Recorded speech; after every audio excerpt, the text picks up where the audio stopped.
또 너희가 배우리라 하라. 보라, 내가 너희에게 일렀느니라 하거늘. 아멘. 예수님의 부활이 그렇게 좋고 기쁜 것입니까? 이 질문에 대해서 여러분들이 머리로 아는 것 말고 체험적으로, 경험적으로 안 것을 가지고 이 질문 앞에 대답할 수 있게 되기를 축복합니다. 예수님의 부활이 얼마나 좋고 기쁜 것일까요? 그 예수님의 부활이 나와 무슨 관계가 있는 것일까요? 이 두 가지 질문에 대답을 드려보겠습니다.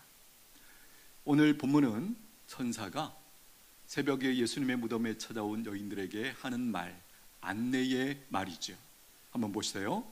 또 빨리 가서 그의 제자들에게 이르되 그가 죽은 자 가운데서 다시 살아나셨고 너희보다 먼저 갈릴리로 가시나니 거기서 너희가 배우리라 하라. 보라, 내가 너희에게 일렀느니라 하거늘.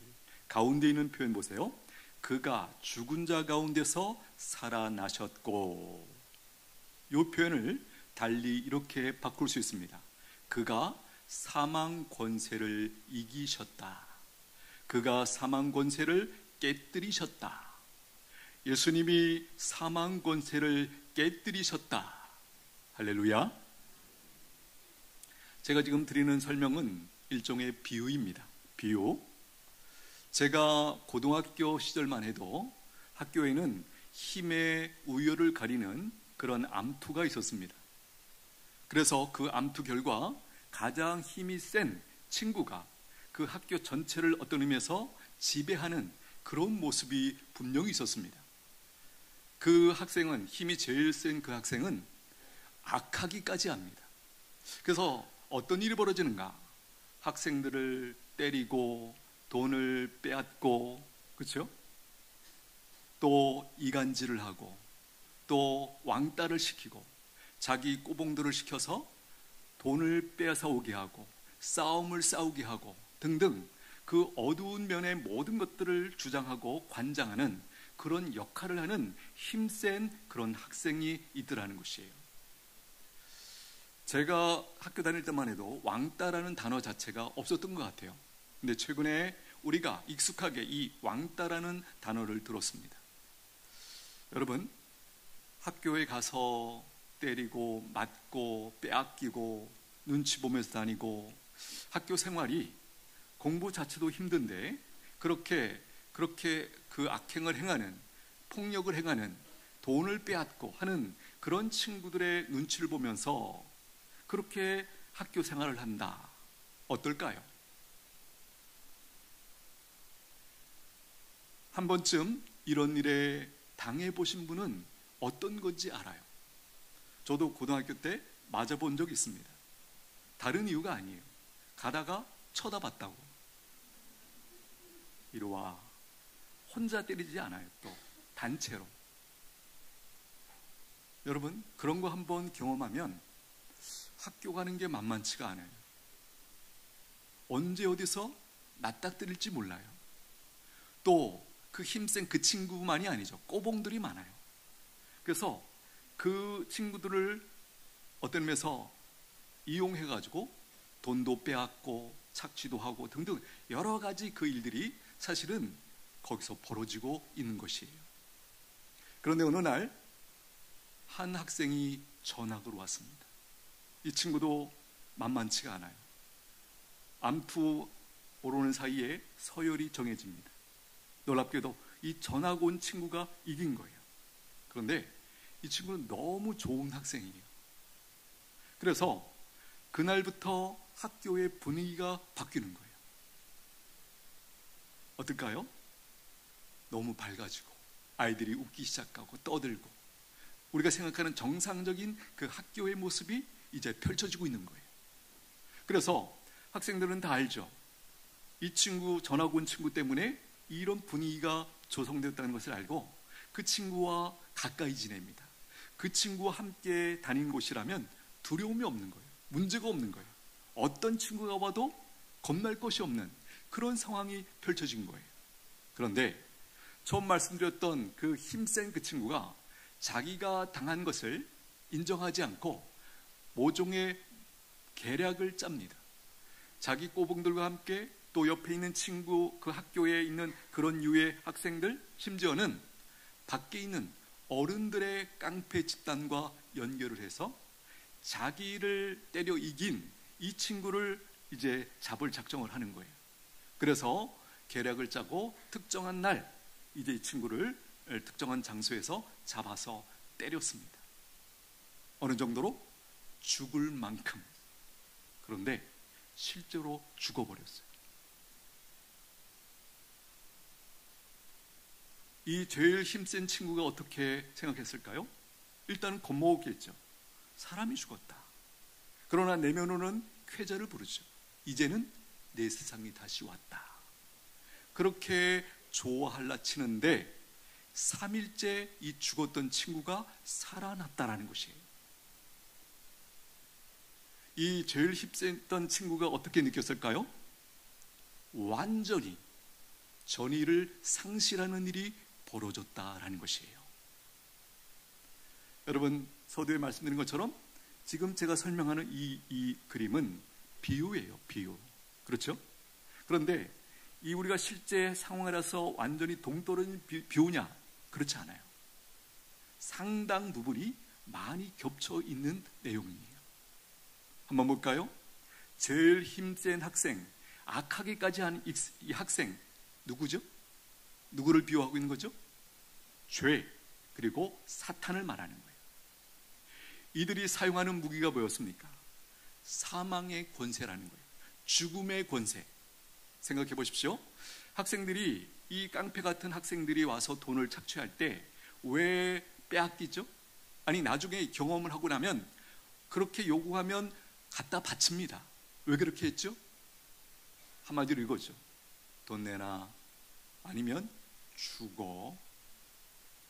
이 한 번 맛을 봤기 때문에 그야말로 저절로 갖다 바치는 일이 발생할 수밖에 없다라는 것이에요.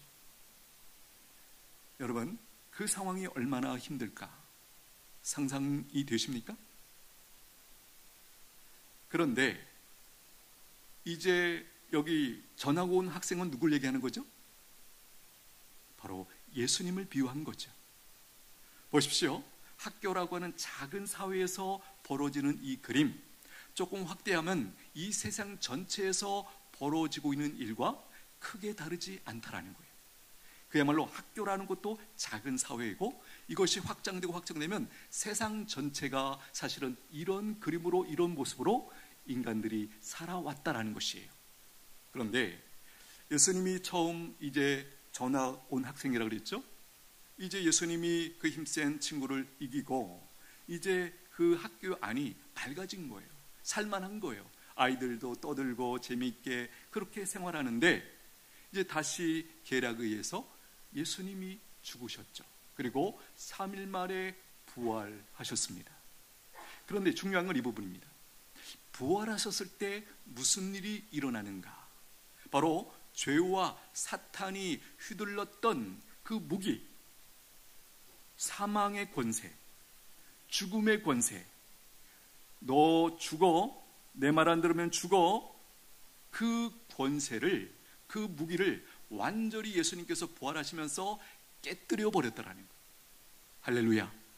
죄는 여전히 있고 사탄도 아직 살아있어요. 그런데 그들의 최고의 무기, 이 사망의 권세, 죽음의 권세, 너 죽는다, 이것은, 이 무기는 더 이상 쓸 수 없는 무기가 된 거예요. 할렐루야. 이 사실을 누가 알죠? 예수 믿는 사람들.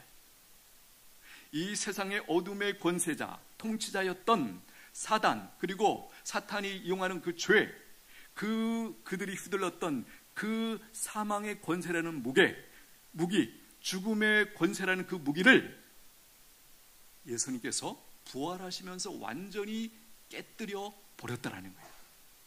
말씀드린 것처럼 그들이 더 이상 그것을 사용할 수 없어요. 이 사실을 알고 예수님과 함께 이제 학교 생활을, 아니 인생을, 사회를, 이 세상을 기쁘게, 행복하게, 신나게, 자유롭게 살아가게 된 사람들, 그들이 바로 예수 믿는 사람들이에요. 여러분 알고 계십니까? 이런 역사가 일어났다는 것 알고 계십니까? 슬프게도 세상에는요, 죄와 사탄이 아직도 그 휘두르고 있는 그 무기, 사망의 권세가, 죽음의 권세가 아직도 살아있는 줄 알아요. 요즘 예수님 그때 그 부활 이후에 사탄이, 죄가 휘두르고 있는 그 사망의 권세는 짜가예요. 가짜예요. 그냥 모양만 사망의 권세지 실제로는 그 권세가 없는 것이에요. 할렐루야. 할렐루야. 그렇다고 해서 우리가 무시해도 되느냐? 그 정도는 아니에요. 아직도 힘이 있지만 그 최고의 그들이 사용했던 그 무기, 사망의 권세, 죽음의 권세는 더 이상 없다. 할렐루야.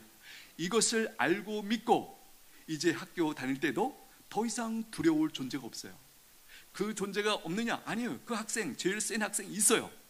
그렇지만 그가 힘을 완전히 잃어버렸다는 것을 알기 때문에 우리가 그 친구를 봐도 더 이상 두려워하지 않아요. 얼마든지 당당하게 그 앞에서 자유롭게 살 수 있는 그 기회가, 그 은혜가 우리 가운데 임한 것이에요. 할렐루야. 이게 부활을 믿는 성도들의 삶이에요. 말씀드린 것처럼 이 사실을 모르는 채 여전히 아직도 죄의 종으로, 사탄의 종으로 꼬복 노릇하면서 죄 짓는 일에 대부분의 인생들이, 하나님을 모르는 모든 사람들이 그렇게 살고 있다라는 것이에요. 여러분, 그들 마음, 그들을 보면서 어떤 마음이 드세요? 여전히 죄와 사탄이 죽음의 권세를 휘두르고 있는 줄 착각하고 있는, 하나님을 모르는, 예수 그리스도를 모르는 그 사람들, 죄의 꼬봉으로, 죄의 노예로, 죄의 종으로, 사탄의 종으로 그렇게 살고 있다. 우리 입장에서 보면 너무나 안타까운 것이죠. 너무나 안타까운 것이죠. 여기서 그치면 안 돼요. 그들에게 사실을 알려줘야죠.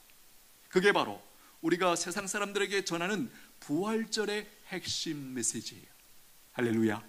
너도 예수를 믿으면, 부활하신 예수님을 믿으면 그 부활이 너희의 부활이 된다. 할렐루야. 이것을 여러분 곰곰이 생각해 보십시오. 우리가 정말 예수 믿으면서도 이 죄의 권세 혹은 사탄이 쓰는 그 권세에 대해서 아직도 정확한 이해를 하지 못해서 두려움 가운데 죄의 종으로 끌려다니면서 그렇게 빼앗길 거 빼앗기고 고생할 거 다 하고 고통, 이 모든 것을 겪고 있다면 이것은 예수님을 바로 믿는 것이 아니에요. 바라기는 예수님의 부활의 능력을 힘입고 이 땅에서 자유롭게 평화로운 가운데 신나게 재밌게 행복하게 살아가시게 되기를 축복합니다.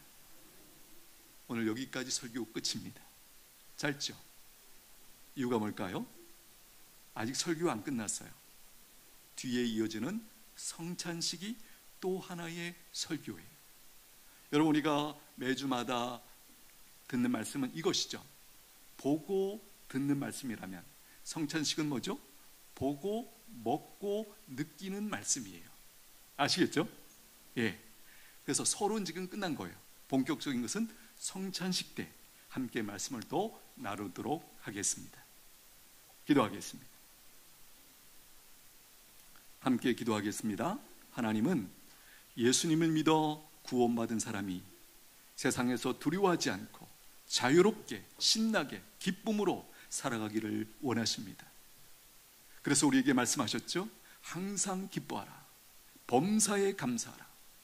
그냥 말로만 그렇게 하신 게 아니에요. 그 근거가 있기에 우리에게 그렇게 살 수 있다고, 그렇게 살라고 우리에게 가르쳐 주신 것이죠. 우리가 어떻게 그 능력을 힘입을 수 있습니까? 부활의 진리를 깨닫고 믿을 때입니다. 예수님을 믿는 사람들은 예수님의 부활이 곧 나의 부활로 경험하게 되어 있는 것이에요. 이렇게 기도하면 좋겠습니다. 하나님 아버지, 저희들 부활의 진리를 알고 믿고 부활의 능력으로 살아가기를 원합니다. 그래서 세상에서 살아갈 때 정말 자유롭게 담대하게 신나게 기쁨으로 감사함으로 충만한 삶 살게 하여 주시옵소서. 죽음조차도 두려워하지 않고 살 수 있다는 이 놀라운 진리를 붙들고 살아가는 저희들 모두가 되게 하여 주옵소서. 우리 잠시만 같이 기도합니다. 하나님 아버지, 감사합니다. 저희들에게 예수님의 부활을 알게 하시고 깨닫게 하시고, 이제 그 부활의 능력을 힘입고 내가 더 이상 죄의 노예로, 사탄의 노예로 살지 않고 참 자유함 가운데, 평강 가운데 신나게 재미있게 인생을 살아갈 수 있는 이 놀라운 진리를 알게 해주시니 감사합니다. 은천에 속한 모든 성도들, 이것이 머리로 아는 사건이 아니고 우리의 삶에서 체험으로, 경험으로 아는 모든 성도들 되게 하여 주시옵소서. 예수님의 이름으로 기도하옵나이다. 아멘.